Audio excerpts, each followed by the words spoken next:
राधा स्वामी, राधा स्वामी दयाल की दया, राधा स्वामी सहाय। तीरथ गए तो एक फल, संत मिले फल चार, सतगुरु मिले अनेक फल, कहे कबीर विचार। सत्संग वचन सुनाइए मेरे सतगुरु प्यारे, सत्संग वचन सुनाइए मेरे सतगुरु प्यारे। बिन सत्संग विवेक न होई, बिन सत्संग विवेक न होई, सच्चा पंथ लखाइए मेरे सतगुरु प्यारे, सत्संग वचन सुनाइए मेरे सतगुरु प्यारे। देखा देखी भेड़ चाल है, देखा देखी भेड़ चाल है, सार तत्व समझाइए मेरे सतगुरु प्यारे, सत्संग वचन सुनाइए मेरे सतगुरु प्यारे। तीरथ आपके चरण में रहता, तीरथ आपके चरण में रहता, मोहे स्नान कराइए मेरे सतगुरु प्यारे, सत्संग वचन सुनाइए मेरे सतगुरु प्यारे। गुरु के रूप में साहेब बसता, गुरु के रूप में साहेब बसता, अपना दरस दिखाइए मेरे सतगुरु प्यारे, सत्संग वचन सुनाइए मेरे सतगुरु प्यारे। मैं भुजंग तुम चंदन के तुलो, मैं भुजंग तुम चंदन के तुलो, अपने अंग लगाइए मेरे सतगुरु प्यारे, सत्संग वचन सुनाइए मेरे सतगुरु प्यारे। कोटि ग्रंथ पढ़ पढ़ क्यों मरना, कोटि ग्रंथ क्यों पढ़ पढ़ मरना, निज उपदेश चिताइए मेरे सतगुरु प्यारे, सत्संग वचन सुनाइए मेरे सतगुरु प्यारे। मैं कुमुदिन तुम चंद्र समाना, मैं कुमुदिन तुम चंद्र समाना, अमृत धार चुबाइए मेरे सतगुरु प्यारे, सत्संग वचन सुनाइए मेरे सतगुरु प्यारे।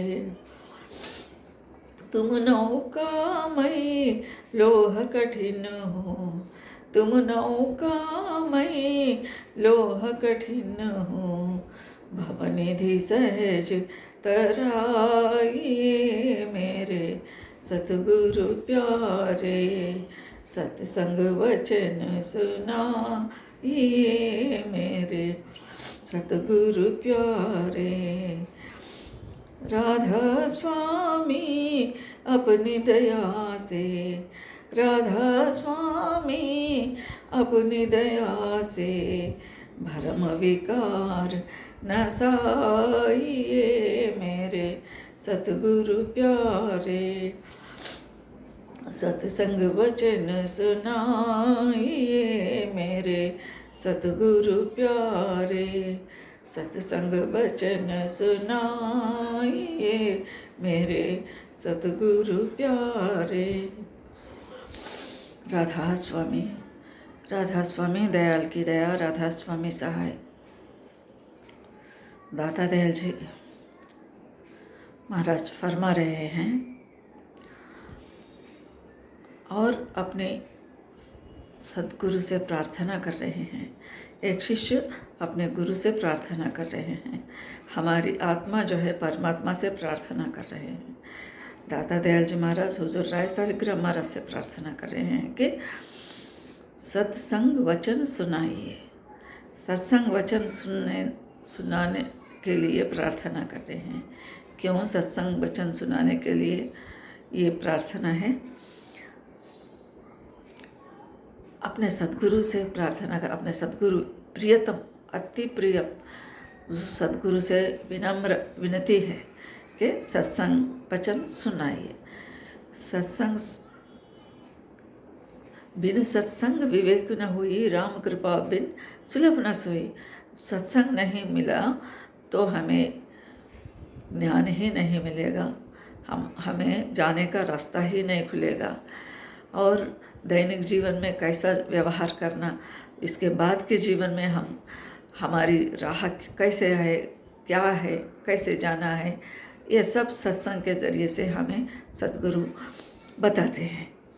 सत्संग किसका होना? जो काबिल पुरुष हो, वो सत्संग जो है हमारे गुरु जो है, गुरु शिष्य का मोहताज में नहीं रहना। और वो सत्संग जो है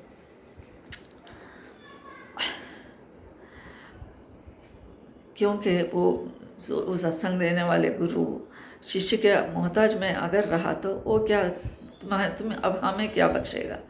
इसलिए वो गुरु जो है पूर्ण पुरुष रहना, जो पहुँचे हुए रहना। और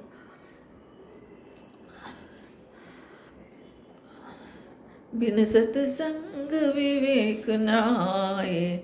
अगर सत्संग नहीं मिला तो विवेक कहाँ से मिलेगा? विवेक ज्ञान नहीं मिलेगा, बुद्धि नहीं मिलेगा। बुद्धि अगर हमारा बुद्धि दुनिया के तरफ है तो इसे परमात्मा के तरफ हमारे मन बुद्धि चित्त अहंकार सबको हमारे कंट्रोल करने के उपाय सद्गुरु बताते हैं सत्संग में। और सद्भाव मिलते हैं। अगर गुरु के सत्संग को गए तो सद्भाव मिलते हैं। और अब हम जो है वो अपने रहने बना लेना चाहिए। सत्संग में गुरु जो भी फरमाते हैं उसके माध्यम से उनके वचन सुन के हमारा रहने ठीक कर लेना चाहिए। सच्चाई के रास्ते में चलना सीखना चाहिए तो शांति मिलेगी। और ये जो है सद्भाव में लाना है। हमारा सद्भाव, हमारा जो है ख्याल जो है, ये सब सद्भाव के होना चाहिए। सत्संग में सद्गुरु के साथ हम बैठे, उनके वचनामृत सुने और दैनिक जीवन में उसे अमल करें। अमली ज़िंदगी मोस्ट इम्पॉर्टेंट है। अमली ज़िंदगी का मुख्यता बहुत है, उसको अमल में रखना। सद्गुरु जो भी उनके ज़बान से वो वचन हमें मिला है, उसको हम जो है हमारे जीवन में हर एक पल में हर एक वाक्य गुरु से जो भी हर एक शब्द निकलते हैं उसे हम आचरण में रखने का ज़रूरत है। बिन सत्संग विवेक न होई, सच्चा पंथ लखाय। प्रार्थना कर रहे हैं शिष्य, अगर सत्संग नहीं रहा तो ज्ञान नहीं मिलेगा, विवेक नहीं मिलेगा, बुद्धि ठीक नहीं होगी। और इसलिए असली रास्ता, सच्चाई का रास्ता मुझे बताइए हे सद्गुरु, एक प्रार्थना है। देखा देखी भेड़ चाल है, सार तत्व समझाइए मेरे सतगुरु प्यारे। देखा देखी भेड़ चाल है। आजकल दुनिया क्या है, एक आदमी को देख के दूसरा आदमी वैसे ही, और जैसा भेड़ का झुंड जैसा एक को देख के पीछे पीछे चलते हुए जाती, वैसे ही दुनिया के लोगों में अंधविश्वास फैल गया है। एक को देख के एक फलाना जगह गए तो हमको ये वरदान मिला, फलाना जगह गए तो हमें शांति मिली, फलाना जगह गए तो पैसा मिला, फलाना जगह गए तो जो भी बच्चे को नौकरी मिला, लड़की को शादी हुआ, ये सब जो भी दुनियादारी चीज़ें हैं, दुकान मालो माल चल रहा है आजकल, ये सब ऐसा सोचते हैं इंसान। एक के देख के एक का काम मुराद पूरी हो गए तो दूसरा भी वही रास्ता पकड़ लेता, उनके जैसा करने के लिए देखता। लेकिन असली शिष्य का बात ऐसी नहीं रहती। असली शिष्य क्या करता, हे सद्गुरु मुझे सार तत्व तो समझाइए, सार तत्व का मुझे बताइए, असली चीज़ क्या है, परमात्मा क्या है, मालिक के कुल क्या है, सत्संग क्या है, सतनाम क्या है, सद्गुरु कौन है, ये सब सत्संग के ज़रिए से सद्गुरु सिखाते रहते हैं।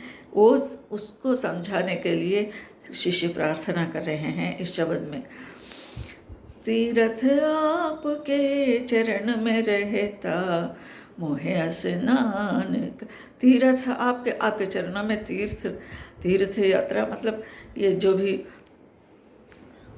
नदी नहाना, ये सब बात अलग है। तीर्थ मतलब यहाँ पे सत्संग तीर्थ है। सत्संग तीर्थ राजप्रयाग सत्संग है।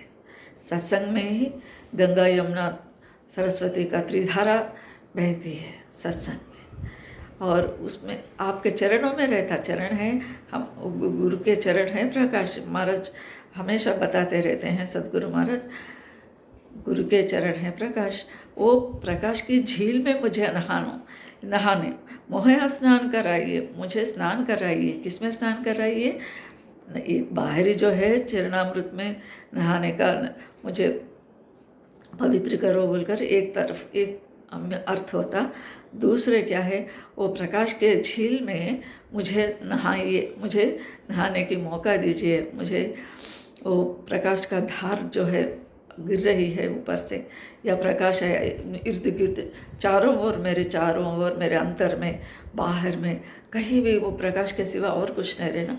उस सागर में, प्रकाश के सागर से मुझे ले जाइए, मुझे नहाइए। मेरा जो भी मन का मैल है वो पूरा साफ हो जाने के लिए ये प्रार्थना कर रहा है शिष्य, मैं कर रहा हूँ, ऐसा कहता है। तीर्थ आपके चरण में रहता मोहे स्नान कराइए मेरे सतगुरु प्यारे। शरणागत शिष्य का मन जो है गुरु के चरणों में रहता है, सत्पुरुष के चरण, सद्गुरु के चरण, और चरणामृत का सेवन मतलब वही प्रकाश के झील में, प्रकाश के अंदर नहाना, इनका प्रकाश का दर्शन करना, शब्द का श्रवण करना, ये सब शिष्य का मुरादे हैं। इनका इसके सिवा और कुछ दुनियादारी चीज़ों के लिए गुरु के पास जाना नहीं चाहिए। जो भी गुरु दुनियादारी चीज़ों में जो दुख दे रहा है या सुख दे रहा है, ये सब तो हमारे कर्म के फल हम भोग रहे हैं आज। ये दुख को मिटाने के लिए ये दुख तो हमारे कर्म कटने के लिए ये दुख आते हैं। बाहरी दुख जो है हमारे कर्म, पिछले जन्म का या इस जन्म का संचित कर्म होते हैं, प्रारब्ध कर्म होते हैं। ये सब कर्म काटते ही हमारा ये दुख जो है, आज दुख है मतलब ये हमारा कर्म कट रहा है, इसको हम खुशी से भोगना है। और सद्गुरु से प्रार्थना उनके चरणों में जगह देने के लिए ही होना चाहिए। गुरु के रूप में साहेब बसता, साहब यानी मालिक, भगवान, परमात्मा, सत्पुरुष, वो सत्पुरुष ही सद्गुरु के रूप में, गुरु के रूप में प्रकट हो रहे हैं। वो मालिक के कुल क्या है, गुरु के रूप में अवतरित हो रहे हैं, शिष्य को तारने के लिए, शिष्य को सच्चा मार्ग बताने के लिए। गुरु के रूप में गुरु का दर्शन करे तो साहब का दर्शन हो जाता, मालिक का दर्शन हो जाता।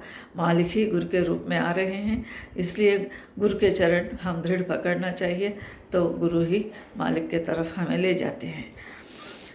अपना दरस दिखाइए मेरे सतगुरु प्यारे। और हे प्रभु, गुरु के रूप में साहब बसे और मालिक का दर्शन है, उनका दर्शन मुझे कराइए हे सदगुरु। ये शिष्य की प्रार्थना है। और ये जो है बाहरी गुरु के लिए भी प्रार्थना है, अंतर्मुख होने के लिए भी प्रार्थना है। एक जो है बाहरी गुरु है, एक अंतर्मुख, अंतर में भीतर वो मालिक जो है हमारे भीतर ही बैठा हुआ है, उसके तरफ ले जाने के लिए, उसका दर्शन कराने के लिए भी ये शिष्य प्रार्थना कर रहे हैं। मैं भुजंग तुम चंदन के तुलो अपना अंग लगाइए। भुजंग माने सांप। ये सांप जो है ये चंदन का वृक्ष के पास रहती है। फिर अपने गुरु अंग लगाना मतलब अंग लगाना क्या है? ये अपने वचनों द्वारा अपने वचनों द्वारा अपने वचनामृत बरसा के शिष्य को पहुंचाने का, शिष्य को पार ले जाने का, शिष्य को भवसागर से पार ले जाना, तारने के उपाय बताना और वो संत सद्गुरु मालिक के कुल के चरणों में ले जाना। अंग लगाना मतलब उनके मुंह से, गुरु जी के मुंह से जो भी निकल रहा है वही अंग लगाना होता है। कोटि जन्म कोटि ग्रंथ पढ़ क्यों मरना, निज उपदेश चेताइए मेरे सतगुरु प्यारे।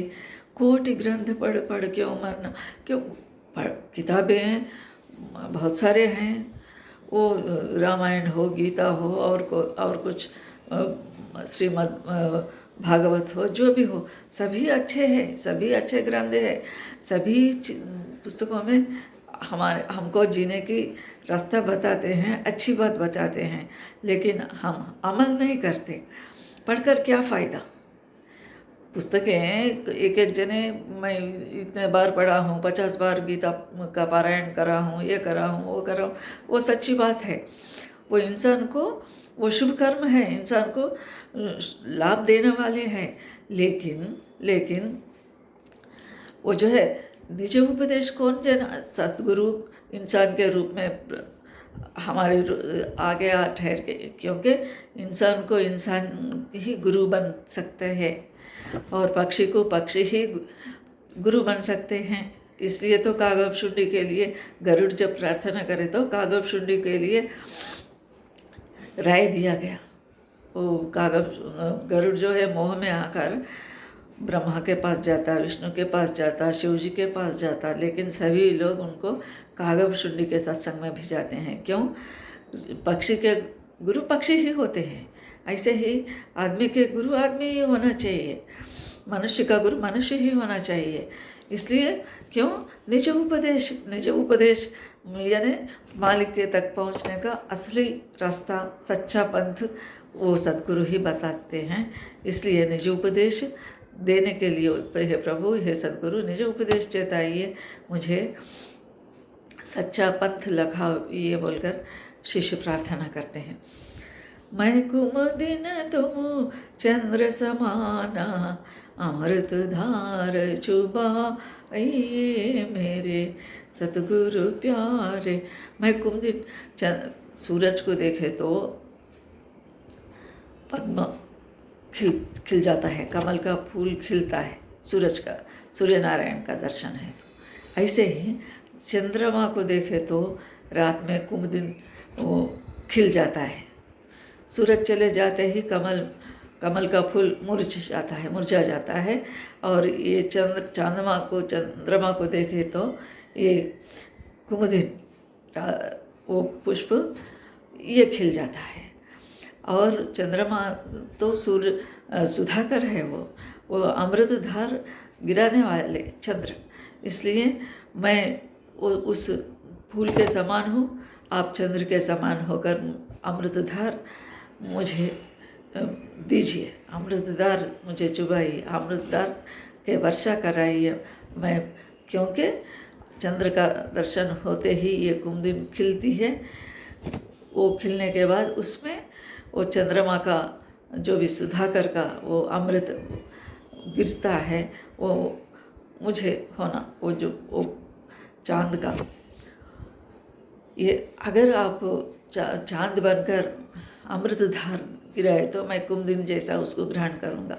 मतलब ये बाहरी उपमा है, ये बाहरी का एग्जाम्पल बता रहे हैं, लेकिन भीतर का क्या है, ये सूरत का, हमारे सूरत जो है ऊपर जाने के लिए, ये सूरत जाने के लिए ये तैयार है, तो ऊपर मालिक कुल जो है अपने अंतर भीतर में कारण शरीर में जो मालिक बैठा हुआ है, वो मालिक अमृतधार चुबाइए, हम उनकी सद्गुरु की असीम कृपा से वो हमें, ये हमारे सूरत को ये ऊपर ले जाते हैं सद्गुरु।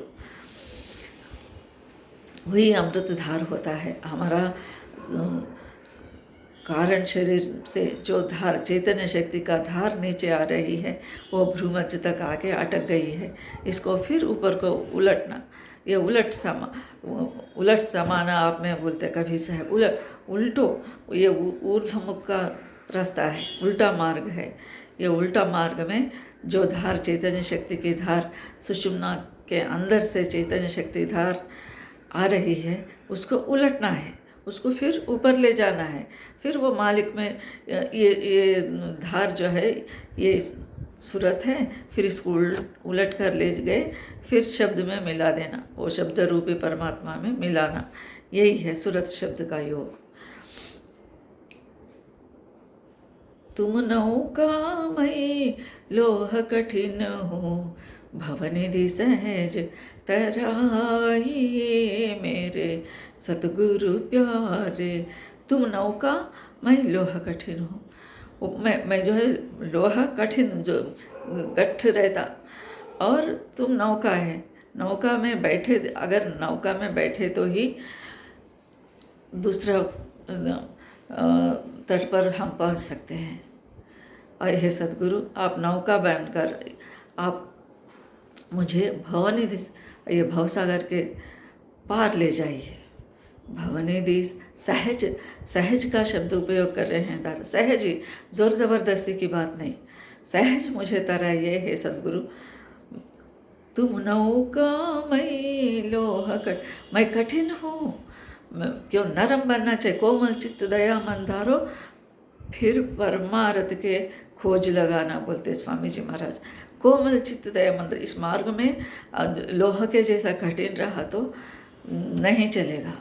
दया, दया राखी धर्म को पाले, जग से रहे उदासी, मतलब साहेब बोलते कबीर साहब, दया राखी धर्म को पाले, दया रखना चाहे, इसलिए स्वामी जी महाराज भी वही बोल रहे हैं, कोमल चित्त दया मन धारो, फिर परमार्थ के खोज लगाना। पहले जो है हमारा मन कोमल होना चाहिए, लेकिन यहाँ कठिन है, मैं लोहा के जैसा कठिन हूँ, मतलब सतगुरु के तरफ मेरा मन नहीं झुक रहा है, नहीं झुक रहा है, मोल्ड नहीं हो रहा है।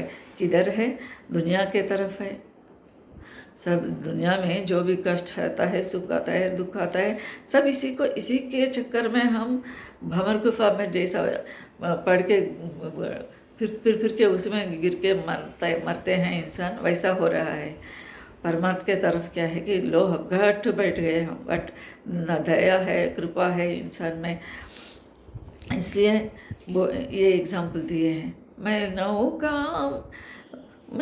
तुम नौका मैं लोह कठिन हो, भवनिधि सहज तराइए। ये तराने के लिए उनकी ही कृपा होना चाहिए। भवनिधि तरना क्या है? ये सुख दुख से परे, ये मन से परे हो जाना, और ये जो है माया को से परे हो जाना, सद्गुरु के चरण में दृढ़ विश्वास रखना, ये सब ज़रूरी है। विश्वास से ही काम बनेगा। हाँ, हमें एक भरोसा, एक बल, एक आस विश्वास, हम एक गुरु के प्रति अटल अटूट विश्वास रहना चाहिए।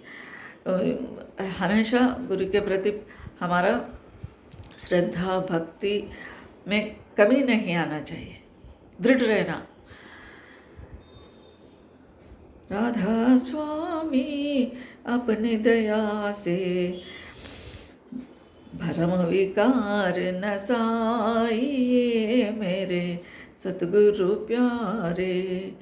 राधा स्वामी अपनी दया से, हे प्रभु सतगुरु राधा स्वामी मालिक के कुल जो है, चिदाकाश ब्रह्मांड में जो मालिक बैठा हुआ है वह मालिक, वो राधा स्वामी दया करो, आपकी दया से भरम विकार न सही है। मेरा भरम जो है, मेरा भ्रम जो है दुनिया के प्रति, ये कभी विनाश होने वाले ही है, या ये हमें इस दुनिया वाले हमको छोड़ के जाते हैं, लेकिन नहीं तो हम तभी ये दुनिया को छोड़ के एक दिन जाना ही है। जो आए हैं सो जाएंगे, राजा रंग फकीर, कोई भी यहाँ रहने का नहीं है, सबको जाना है, हम सब जाने वाले हैं, यहाँ रहने का कोई भी नहीं है, नहीं रहते। और भरम विकार, ये हम क्या समझ रहे हैं, हमेशा यहीं रहते, ये रुपया पैसा बिल्डिंग कार जो भी है, बैंक बैलेंस सब मेरे साथ ही रहते, हमेशा अपने साथ रहते, हम समझते हैं। लेकिन ये भ्रम है। ये बच्चे, दुनिया के सब बच्चे क्या, जो भी कुटुंब के संबंध, बीवी पति और पति पत्नी, भाई बहन, बंधु, बेटा बेटी, ये सब के मोह में, शारीरिक बंधन जो भी है उसके मोह में आकर हमारा मन उधर दुनिया के तरफ दे चुके हैं। ये सब भ्रम है। ऐसा ये भ्रम से अलग होना है। या और भ्रम और विकार कितना विकार है, उसके लिए क्या क्या इंसान ये मोह के पीछे पड़कर क्या क्या हम भूल जाते हैं। सब असली चीज़ को भूल जाते हैं, नकली पकड़ कर बैठ जाते हैं। इसलिए वो भ्रम को, विकार नसाइए, नाश करिए, मेरा भ्रमों को नाश करके असली चीज़ को दर्शन कराइए, मतलब कहकर इस शब्द में शिष्य प्रार्थना कर रहे हैं। और शिष्य को क्या होना, गुरु के प्रति अटल विश्वास होना, कुछ भी उसमें फ़र्क नहीं आना। हमारे श्रद्धा भक्ति में फ़र्क रहा तो और उसका फल भी ऐसे ही मिलेगा, क्योंकि एक दफ़ा एक एग्ज़ाम्पल हम देख सकते हैं। पांडुरंग प्रभु के शिष्य थे। पांडुरंग भगवान के, पंडरीनाथ विठल के भक्त तुकाराम थे। तुकाराम पूरा विठल को अपने आप को समर्पित किया हुआ है। और घर के बीवी कहती हैं, महाराज आज का जो भी राशन है सब खत्म हो गए, कल के लिए कुछ नहीं है। तो वो कहते हैं तुकाराम जी, हाँ विठल, वो विठल का सब इंतज़ाम हो जाएगा, विठल मेरा पांडुरंगा विठल सब इंतज़ाम करेगा। वो कहती हैं, अच्छा कहाँ से कैसा ला के खिलाएगा तुम्हारा विठल, देखेंगे बोलकर दूसरे दिन वो कुछ भी काम नहीं करती, बैठ जाती। बस ये सुबह में उठते हैं, ये तो पूरा का पूरा शरणागत है अपने भगवान से, अपने विठल से। सुबह में उठ जाता, बाहर गांव के थोड़ा आगे जाके किसी झाड़ के नीचे बैठ के विठल विठल विठल विठल ध्यान करते हुए बैठ जाते। फिर 10 बज गए, 11 बज गए, खाना नहीं पका, ये कुछ नहीं। और इसकी बीवी वो विठल जी के प्रति के सामने विठल जी से ऐसे ही बोलती है, कहाँ हैं ये घर वाले, ये क्या कह कर विठल ला के खिलाता बोलकर, कहाँ हैं विठल जी, कहाँ खिलाए बोलकर, इन्हों घर में रूट कर ऐसे ही बोलती रहती उसके तुकाराम की बीवी पत्नी।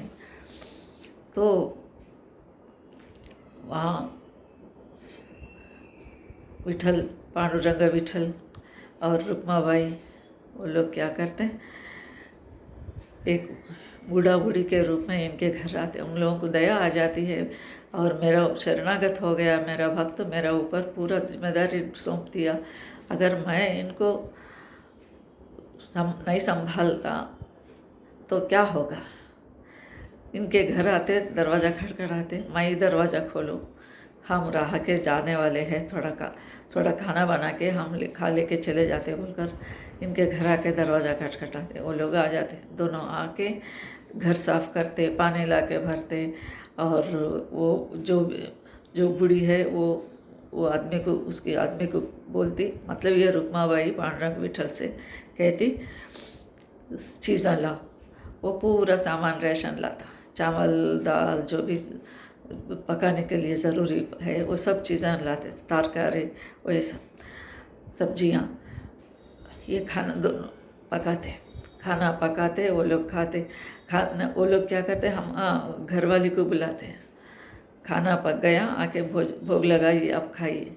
वो कहती हैं मेरा पति नहीं खाए तो मैं कैसा खाऊंगी, कहाँ है तुम्हारे पति, फलाना जगह है झाड़ के नीचे, चलो हम पहले उनको खिलाएंगे, फिर आप खा लो, फिर बाद में हम खाएंगे। अब ये तीनों तुकाराम की औरत जाती और पांडुरंग विठल रुक्माबाई तीनों जाते, जहाँ तुकाराम जी झाड़ के नीचे बैठे वहाँ जाके ये उनको खिलाते हैं, ये लोग खाते। मतलब जहाँ उन्होंने शर्त कहाँ का देखेंगे कैसा खिलाते तुम्हारे विठल बोलकर उनकी बीवी चैलेंज करी ना, उसका पूरा करने के लिए भगवान खुद उतर के आना पड़ा, इनके घर में खाना पकाना पड़ा, खिलाना पड़ा, पैदल जाना पड़ा। ऐसा अगर हमारा विश्वास भी उतना अटल रहा तो मालिक खुद ब खुद इंतज़ाम कर देते हैं।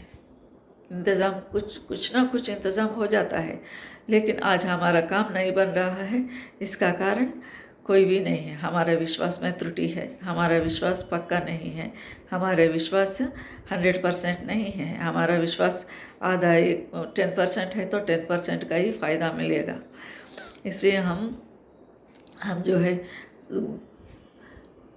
सत्संग, बगैर सत्संग के सद्भाव हम में नहीं आएगा, सद्गुरु के प्रति विश्वास नहीं बैठेगा और सच्चा मार्ग नहीं पता लगेगा। और रहने में कैसा, हमारे रहने के लिए कैसे कैसे किस चीज़ों के लिए हम दृढ़ रहना, और ज़िंदगी में कैसे खुशी रहना, कैसा दुख झेलना, कर्म को कैसा काटना, ये सब सत्संग में सद्गुरु फरमाते हैं। इसलिए सत्संग की, सतनाम की, सद्गुरु की महिमा है। सतनाम जाप होना चाहिए हमारे अंतर। अनहद राग सुनने के लिए एक अनुभवी सद्गुरु जो है उनकी शरण में हम जाना है और उनकी सत्संग से फ़ायदा उठाना है, और दीन लोक और परलोक दोनों हमारा सफल बनाने की मार्ग एक ही है, सद्गुरु शरणम। सद्गुरु शरण में गए तो उनके सत्संग के द्वारा हमको जीने की मार्ग मिलता है। सबको राधा स्वामी।